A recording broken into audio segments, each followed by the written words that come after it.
Hello, guys. I am Shane Davis, 20-year comic book veteran, and we're going to talk about the comics beat, Heidi McDonald. She does a survey. They're talking about the biggest story in 2025 from a bunch of creators. Now, this is interesting because overall, it's going to reflect about two stories that are happening, two tales of the American comic book industry in 2025 and 2026. And it's a bit a juxtaposition, I guess. It's something's not correct. Let's just say that somebody's lying. If you guys will hit like, subscribe, ring the bell for notification. Let me know your thoughts on the end of this video and what you think is the biggest comic book story of 2025. Now, according to this, before we get into what comic creators think, let's talk a little bit about what DC Comics thinks. Now, DC Comics here, according to the figures shared with the Hollywood Reporter, the Absolute Universe line of monthly comics has sold over 8.2 million units in total.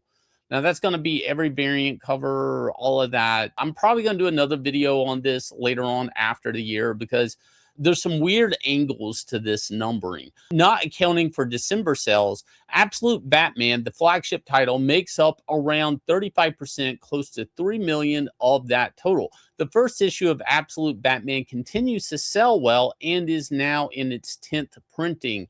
While at the latest issue, Absolute Batman number 15 has orders of over 300,000 copies. Now, my theory is, I'll touch on this in another video, but Absolute Batman going to another printing constantly. They're printing small numbers of these, relatively small. They could have done one big second printing and met the market's needs, but the idea is they want to keep selling out. And a lot of people are going to keep buying the extra, the fifth, the sixth, the seventh printing because those are low print runs. And those have a history. And I can attest to this on my Razor Red Lanterns, that the later printings of that book, whether it be the third printing or whatever, are actually the ones that fetch the most money, and most collectors know that because they're the smaller printings of it, not the initial first printing. So a lot of this is collectors market driven, these extra printings. I don't know if these extra printings are actual readers, because every time they fire one up, I mean, that's a collector's issue, technically. I know that's weird to think about it, but they're not the biggest print runs. Anyways, we'll talk more about that in another issue or episode, sorry. The Beat Creator Survey Part 1 and Part 2. Now, they broke this up into two parts, but they're pretty much going to repeat. And that's why I don't understand why this wasn't consolidated into one lengthy article, because basically everybody in comics is saying like the biggest comic book story of the industry seems to be, there's two things. Either they're optimistic and they says, what is the biggest comic book story of 2025? It was the mind-boggling response to self-contained lines and books that give you that event feel at DC. It's Absolute line at Marvel. It's the Ultimate Universe. Now that's the positive. This is the glass half full type of guy over here, right? But everybody else is pretty much saying Diamond Comic Distributors declaring bankruptcy and then turning into the black hole of bad vibes and insanity for the remainder of the year. Now, for people who don't know, Diamond filed earlier in the year, they had filed for Chapter 11 bankruptcy. This caused one of the last big publishers at Diamond, who was exclusive, being Image Comics, who had the publisher, Eric Stevenson, had shamed Marvel and DC for leaving Diamond. They packed up and they left right away. So Chapter 11, then Chapter 7. Chapter 7 means basically they're liquidating everything, and a lot of people are going to be owed money, and they can put a lien out or something like that, but they're probably never getting their money or their product back. And that's devastating. If you are the guy that printed the book and they're liquidating your product, you can't just go make more product because they've already sold your product to said customer at a discount. So a lot of guys are totally effed by Diamond now. That's not news. We talk about it on this channel. But what is news is how many people in this article talk about Diamond distribution each one pretty much talks about Diamond. AI is another thing that a lot of people are talking about. This person over here, who is a PR person, talks about Kickstarter. Why? Probably because it's self-serving, and she takes a lot of business from people that run Kickstarters, and she gets to you pay her money, and she gets to articles on these shill media sites. So, she's kind of self-serving in that, but she does mention AI and how AI is going to work. The other thing, again, more Diamond. This person over here worked on genderqueer. And of course, what their biggest concern is, the biggest story for me in 2025 was the ongoing vicious attacks on free speech, continued book bans in schools and public libraries. And again, genderqueer had sexual content in it. And I don't think it should be in public libraries where any kid at any age can come across that book. I stand against this person and everything that they're doing. Another person over here, what's the biggest news for me? It was, I don't know. Another person, Kickstarter campaigns and more. What's the biggest? Diamond's utter collapse and bankruptcy. Is still chaos steaming out of there. Now, this is two parts. I'm going to bring up the second part, was the biggest one here, Diamond bankruptcy. You guys are going to start seeing a common theme here. Now, some of these guys, you won't know who they are, but do know that some of these guys that are really trying to climb up in the ranks in comics are really the gossip hounds of the American comic book industry. They're usually the guys that, oddly enough, and they usually have their finger on the pulse of things more. Although they don't really deal with Diamond, they don't really deal with DC. Another thing that came up in a lot of this stuff is here, he goes, what will be the biggest comic industry story in 2026? And this is the other thing people are talking about, is a lot of fun bets to make here. But basically, whatever happens to DC when the dust settles on the WB acquisition. And for people who don't know, there's a lot of uncertainty in the American comic book industry, because even if these guys are just working in the indies, it's like, oh, what's the point of working in the indies if I never get to work at the big two? And trust me, a lot of these guys make these indie books, and Vertigo / DC, I mean, hell, Jeff Lemire, Scott Snyder, they all kind of came, Tom King, from indie comics or very indie print runs of things. So like you'll see Vertigo being brought up. They're excited about Vertigo, which I don't think it's gonna have any type of hope. But it's a weird situation. Again, a tie between the collapsed Diamond and somebody else. I don't know who. So, and that's another one here I caught wind of in another article, but it was a Baker and Taylor. Now, I guess they went out of business because of they were a distribution channel to get comics into classrooms, and I guess they went under. I mean, a lot of doom and gloom for some of these guys. What's the biggest? Diamond. Diamond's the biggest news. What will be the biggest story in 2026? Level setting in the overall industry from a distribution and sales standpoint. Now, this is where, like, I keep reading this and I'm like, why do you guys keep acting like things aren't good when DC Comics is over here saying they're selling an average of 300,000 copies of the 15th issue of Absolute Batman? And these numbers are coming from Comic Hub, which isn't very trustworthy. It's only a few comic stores that participate, and it's basically what they say they sell in their stores. And then they kind of guess at these numbers. But I mean, according to this, DC Comics says to the Hollywood Reporter, they're selling these numbers. And this is where I'm getting a mixed signal on the comic book industry. And I'm actually starting to wonder, with everything going on, I mean, people is Absolute Batman, is the Absolute Universe, I mean, are they really propping this book up as an excuse not to kill comic book publishing? But because, like, look, I'll be honest with you, comic book shops can't live off of Absolute Batman alone. They can't. I mean, that's great. This one book is selling that, but that's just one book a month and maybe some spinoffs. And then in the Absolute line, I mean, I don't think Absolute Flash is selling gangbusters, or Martian Manhunter. Maybe somebody correct me. Maybe they are, but that's still not enough for comic shops to live off of. And people don't understand there's a bit of an ecosystem here where smaller publishers basically live off of the fat of Marvel and DC. Books like Bone got into mainstream, comic shops because of the money that came off of the 90s. So we need a bunch of books to be selling this. not just a few. So, anyways, looking at the second part of it, this guy thinks like a distributor that gets books into schools is the biggest doom and gloom, not Diamond. Other people, again, Diamond.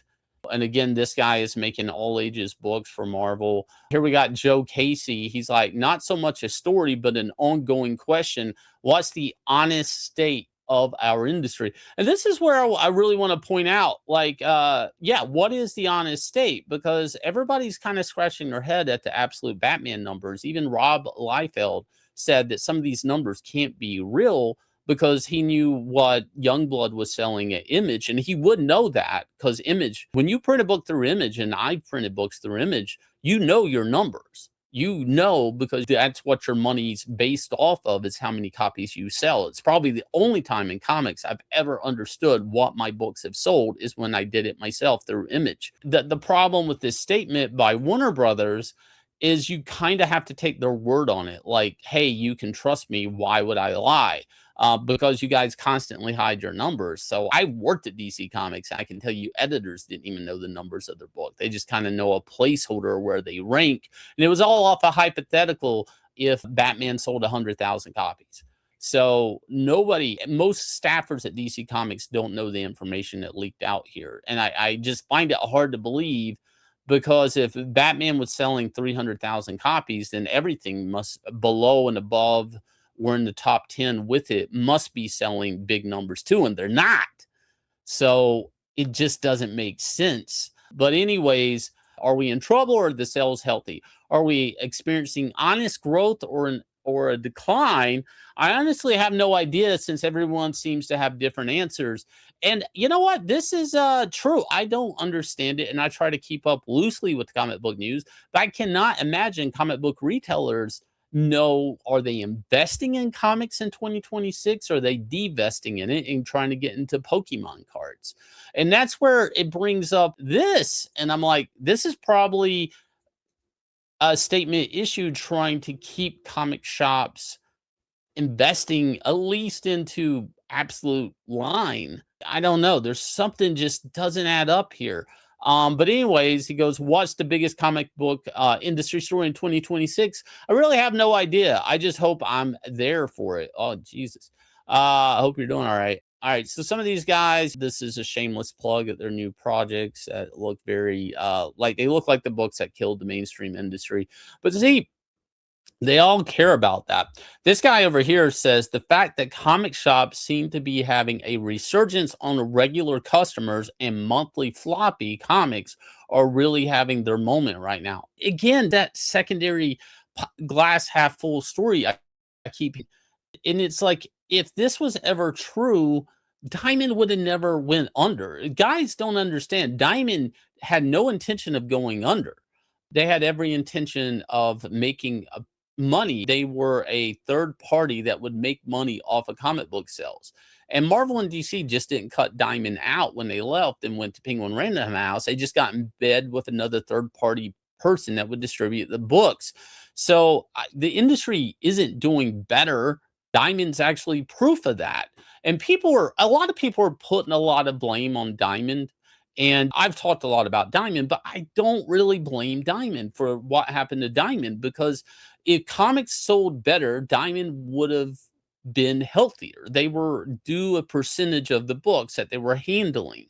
A lot of people, and this is the interesting thing when you start seeing some of these creators talk about it, but a lot of people are really just hopeful that it's Diamond's the problem.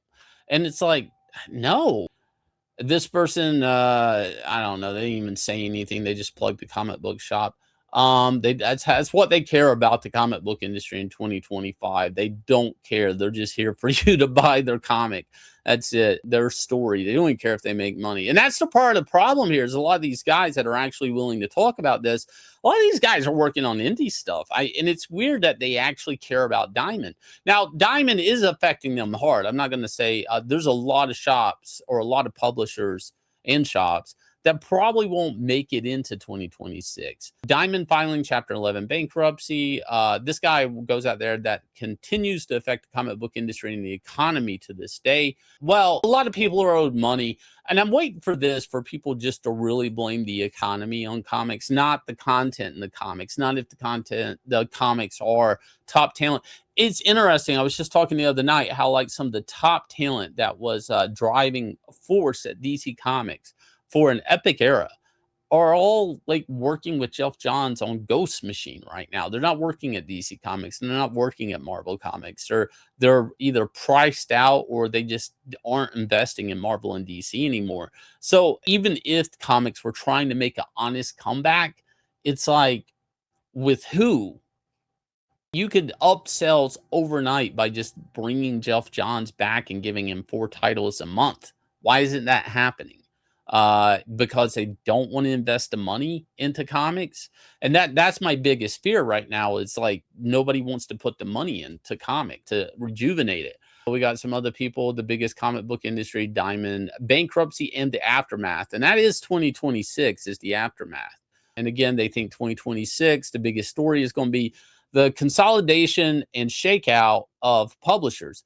And that's going to happen. I mean, there's no way, if anybody had ever flipped through a Diamond catalog, there's no way all those small publishers besides the big 3 are making it in 2026. I mean, they really should have pivoted to crowdfunding and stuff like that. Again, Diamond collapse, nothing good happening here. Again, surely Diamond's bankruptcy, although you could see that kind of market chaos coming since well before 2025.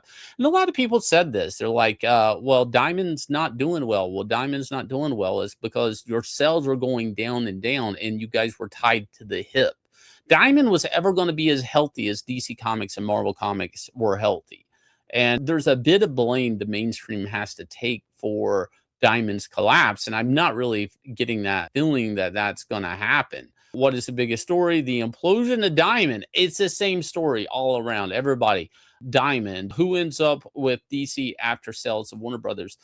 And here's what's interesting is I found this story, and I know I talk a little bit about digital and how it just has never worked. This was a digital company, never heard of, by the way, Inky Pen. And I guess they had a deal with Steam. They had a bunch of comics. Basically, you pay one fee and you get to read as much as you want, all the way from Valiant, Dynamite, IDW, Titan, Humanoids, Archie Studios, Dark Horse. And the Dark Horse stuff would have had some of the Netflix things on it. So if they did Stranger Things comics, they would have had that. And it was you were able to read the books on your Nintendo Switch and the Steam platform altogether. And they're filing for bankruptcy. This is a third-party digital company that is filing for bankruptcy just because everybody else in comics, because it's a domino effect of probably half these publishers. Titan, Humanoids, Archie. I just did a video or talked about Archie Comics the other day, that they're going to quit publishing and just license their books out. A lot of these companies that they probably had their deals with are actually going under. So it's a domino effect. It's kind of like, and I've used this metaphor before, but you have to kind of think about the comic book industry like a strip mall, right?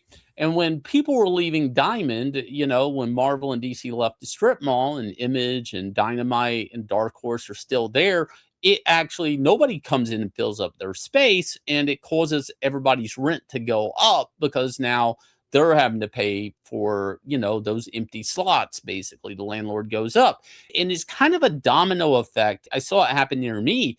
A domino effect of a strip mall, everybody, the rent going up, and everybody filing for bankruptcy just to get out of their contracts for rent. It was just like one business after another one, whether it be a pet food store or an eyeglasses. It didn't really matter what their business were. They were just getting out of their rent increasing by filing for bankruptcy. And I'm not so sure if this is a great excuse for like a company like Inky Pen.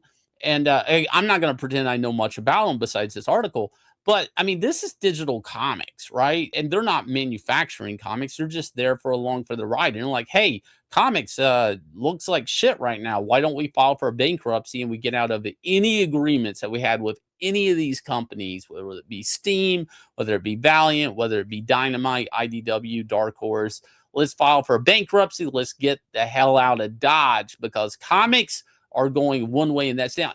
But guys, again, guess what? All is good, because DC Comics says that Absolute Batman is selling 300,000 copies. So do you believe this? Do you believe this information from the horse's mouth? Or do you believe, just read the room? Things are probably the worst I've ever seen in my lifetime collecting comics, okay? I saw the comic industry crash in the 90s, and it looked nothing like this. When you really think about a digital platform just saying, yep, I'm filing for bankruptcy because it's fashionable to drop comics, you have to start wondering what the hell this looks like to the parent companies and the soon-to-be new owner of Warner Brothers, maybe in 2026, whether it be Netflix or Paramount. What the hell do comics look like? Do comic book movies look like money anymore when you can't sell an X-Men book, when you can only sell a new version of Batman? What is the value of Batman? Just make a new character. And again, I've championed that a lot with, and that was my biggest criticism. And also, you know, Absolute Batman is, why isn't that a new character to introduce with Batman and the rest of the DC Comics universe? And again, that's a whole nother thing. You know, they're trying to skate out of like copyright, free domain issues coming around the corner. But again, some people are mentioning AI is a looming factor, and maybe it's not. I think what was the comic industry and the crap people were able to make and pass off as like representation comics and stuff like that, I mean, those days are over. I mean, this person's over here hoping for the return of Vertigo. Like, you honestly think that's how many months has Vertigo got if they even come back? And we got I like this one, Amy Chu. They're like, what's the biggest comics industry story in 2025? Diamond Chapter 7, comics industry story of 2026. Ace, A-Y-C-E. I don't even know what Ace is. I guess it's Ace Korean Barbecue is eating hot pot at Ace Barbecue with your comic peeps is the biggest industry story, is sitting around eating hot pot. Like, I don't know, man. What's the biggest comic book industry? Let's try. DC announcing it will not use generative AI. Look, that's only Jim Lee, and as long as Jim Lee's there, is that happening. We got a whole new change of guard coming after that big, bold speech Jim Lee gave. And that's going to be Netflix or it's going to be Paramount. And we don't even know if the only way that corporate comics will exist is by AI. But anyways, guys, we make our own mom and pop shop comics, and they ship out next day. We got 2 volumes of Inglorious Rags, Starlight Cats, and All Ages book, Little Girl, Big Adventure, Cats in Space, and send up on 9 Lives Comics. These are our best sellers. We do crowdfunding comics over here, guys. Inglorious Rex has ran 3 campaigns, all crossing over $300,000 each. So please jump on board for this smash hit monster comic. And I will catch you guys again for another video.